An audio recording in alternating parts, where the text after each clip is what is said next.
आपल्या विविध मागण्यांसाठी नाथजोगी नाथपंथी भराडी समाजाचा नागपूर येथील हिवाळी अधिवेशनावर 19 डिसेंबर रोजी विराट जनआक्रोश मोर्चा काढण्यात आला। नाथजोगी नाथपंथी समाजातील रायनपाडा हत्याकांड, नागपूर हत्याकांड व उरण हत्याकांडातील पीडितांना न्याय मिळावा यासह पीडित कुटुंबांना 25 लाख रुपये मदत मिळावी तसेच त्यांच्या कुटुंबाचे पुनर्वसन करून एकाच सरकारी नोकरी देण्यात यावी ह्या प्रमुख मागणी आंदोलनकर्त्यांच्या वतीने करण्यात आल्या। शासनाने धनगर समाजाला अनुसूचित जाती जमातीप्रमाणे ज्या सोयी सुविधा सवलती लागू केल्या त्या सर्व सोयी या नागपंथी भराडी भटक्या जमातीस लागू करण्यात याव्या। या समाजाकरिता संत गोरखनाथ विकास महामंडळ मंजूर करून बेरोजगार तरुणांना कर्ज वाटप करावे। याच सोबत समाजात अनुसूचित जाती दादासाहेब गायकवाड सवलतीकरण स्वाभिमान योजनेप्रमाणे जमिनीचे वाटप करावे अशा विविध मागण्या या जनआक्रोश मोर्चाच्या माध्यमातून शासन दरबारी मांडण्यात आल्या।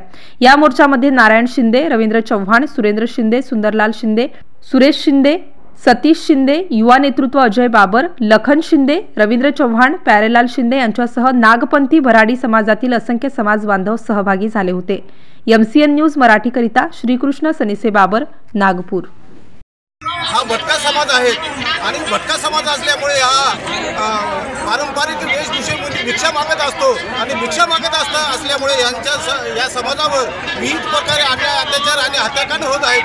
त्यामुळे हा समाज भयभीत झालेला आहे आणि या समाजाला न्याय मिळण्यासाठी हे मोर्चाचे आयोजन करण्यात आलेले आहेत। या मोर्चाद्वारे या समाजाला विविध मागण्याचे आम्ही माननीय मुख्यमंत्र्यांना देणार आहोत आणि या समाजाला 2% जे आरक्षण आहे ते 5% करण्यात यावं आणि धनगर समाजाप्रमाणे जे अनुसूचित जमातीच्या सवलती मिळत आहेत त्या सवलती यांना मिळण्यात यावा।